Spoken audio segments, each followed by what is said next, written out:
Brother hanging deadly from neck in living room, a very good story shared by a younger brother to the channel. Has anyone ever witnessed a family member hanging to death like me?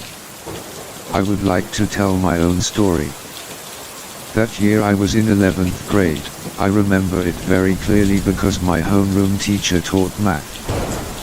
The last class that day was chemistry, but because the chemistry teacher had work, she changed the class to math. My homeroom teacher told me very carefully the day before, but somehow I forgot, so I didn't bring my math homework. So, after taking a break in the middle of class, I drove home to get my homework. The good thing is that my house is less than 1 kilometer from school. I live with my grandmother and uncle. My grandmother worked as a market seller, so she often stayed at the stall until late at night, and my younger brother had just divorced his wife for half a year, so he went to live with his grandmother. My parents went to Taiwan to work abroad, so it was really sad that there were few people in the family. When I got home, I unlocked the gate and went straight to the side door. My room was there, so I didn't go through the main door to waste my time. After I finished taking my homework and was about to rush out the gate, somehow the parrot my brother raised kept flapping its wings and rushed into the cage screaming, "Mr. Toan is dead, Mr. Toan is dead." The younger brother's name is Toan. I found it strange, but I was in a hurry, so I ignored it. But when I passed by the living room window, I tried to look inside. When I first looked in, I saw someone hanging in the middle of the house. At that moment, my arms and legs were shaking. I climbed up to the window to look again, and there was indeed someone hanging in the middle of the house. Right now I can't see his face because it's hidden. I trembled and walked to the main door and opened it wide. The scene before my eyes was very terrible. The younger brother hung himself right under the ceiling fan. At that time, I was so scared that I fell backwards, then curled up my legs and ran, screaming for help. His body was purple, his eyes were red with blood. Drool flowed down his lips and he wet all the pants he was wearing.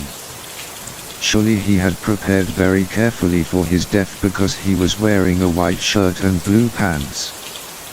He had his shirt tucked into his pants and had a belt attached, but he was barefoot. When everyone ran to him, he was cold and his toes were straight and purple.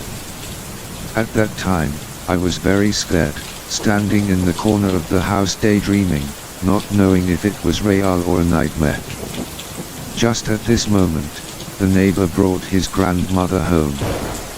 Seeing him lying there, his grandmother rushed in, beating his body and cursing, "Your mother has raised you to this age, are you showing filial piety to your mother like this?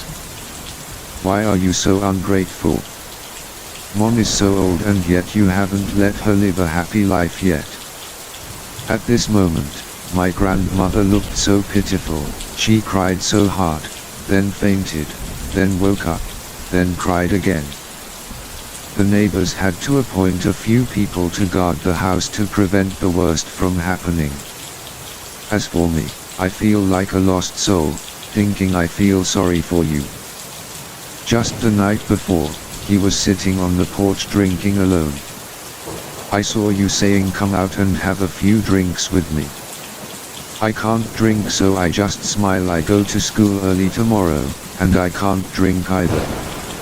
If I had known in advance, I would have sat down and talked to you. The story of him hanging to death is over. All sadness will heal with time.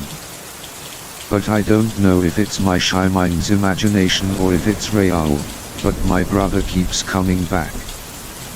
The story is that about 10 days after his funeral, I had to study for semester exams, so I stayed up quite late. The subconscious mind is always in a state of fear and coldness. It's not like the neighbors who just visited my grandmother last night were whispering to each other. It's cold, When I entered the house my spine was cold. And this Toan also realized that there was no other way to die than hanging in the middle of the house. We only have 2 children left at home, so it's cold like this. Since the day he died, in addition to receiving guests, my grandmother locked herself in her room and chanted prayers, so in fact, her fear was at an exponential level. I always leave the electric lights on and am especially afraid of hearing the sound of the Adidafat monument. The sound of the chanting platform is open day and night, adding to the mysterious gloom of the house. Actually, during that time, I didn't have the heart to study. I didn't dare sleep all night, and when I got to class I fell asleep, unable to concentrate on anything. Then fear also came. Maybe after a few days of being afraid to sleep, my body was tired. That night, like every other night, I left the light on, and while studying at my desk, I was so tired that I collapsed on the desk and fell asleep. At this time, I was startled awake because the parrot right on the porch said, "Mr. Toan plays soccer, Mr. Toan plays soccer." At that time, I was startled, because this parrot had not opened its mouth to speak since the day you died. Everyone says he has telepathy with his younger brother, but I don't believe it. But suddenly at night it spoke again, making me very scared. Because honestly, right next to the corner of the garden, when my brother was still alive, there was a golf course built so that when he had free time, he could play football to stay healthy. Every time he played football, the parrot chirped and said, "Mr. Toan plays soccer." The windows are closed, I don't know what's in the yard right now, but the parrot keeps flying around like it wants to be released from its cage. It still talks the same way as when its younger brother was still alive and playing with it. I was so scared that I jumped into bed and covered myself with the blanket. Just then, there was a bang. The sound of the ball hitting the wall made me cringe and lie down sobbing. I immediately remembered my brother's ball in the yard. In the afternoon, a boy came here to play with his grandmother.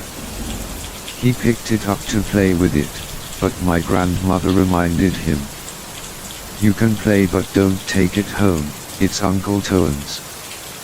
When the little boy heard about his younger brother, he threw the ball in the corner of the yard and didn't dare to play anymore.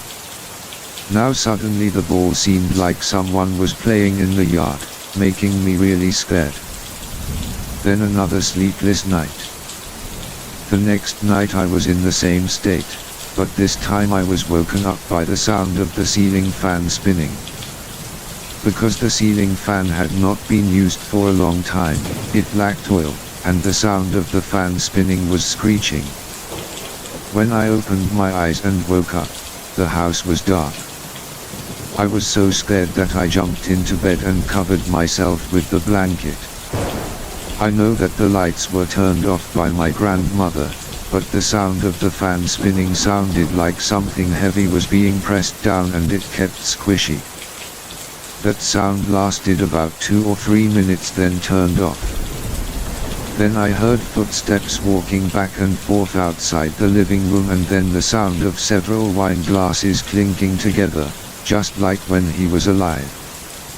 I was so scared and suffocated. The mother's and child's sweat was dripping down my back and it was extremely hot, so I had to stick my face out of the blanket to breathe easier. As soon as I opened my eyes, I saw a white foot dangling right above my face. The smell of alcohol rushed straight into my nose. When I smelled the strong smell of alcohol, I was so scared that I cried and whispered, "Uncle, I'm very scared.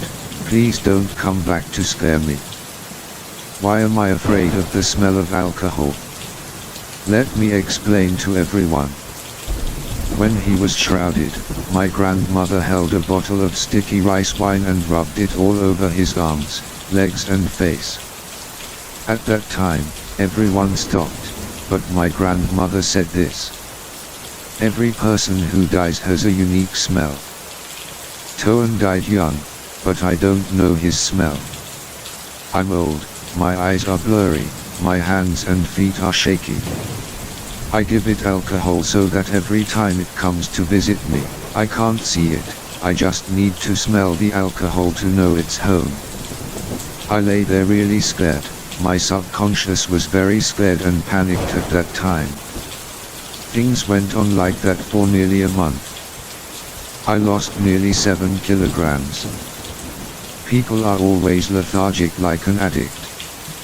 I don't understand why my brother keeps coming back to disrupt my sleep, doing all kinds of things to tease me. Like pulling the blanket, opening my room's window at night, teaching the parrot to curse me. Lamb is so stupid, lamb is so stupid. While I have never heard this sentence said before. Even destroyed my books. Dropped haphazardly. Sometimes I hide my test papers and want to skip class.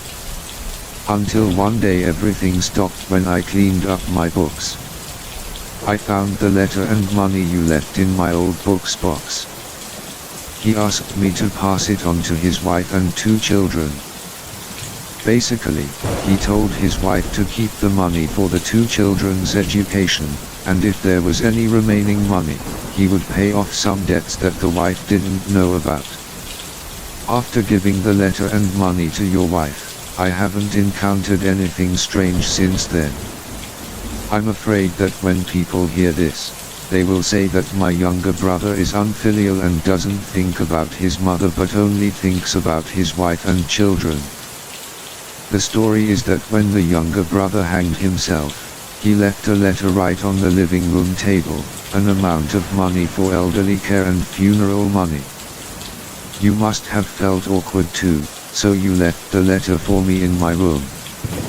And this is the end of the story. Everyone who listens to the story finds it interesting. Please give me 1 like and 1 subscriber. I hope everyone has fun listening to the story. See you in the next videos. Goodbye.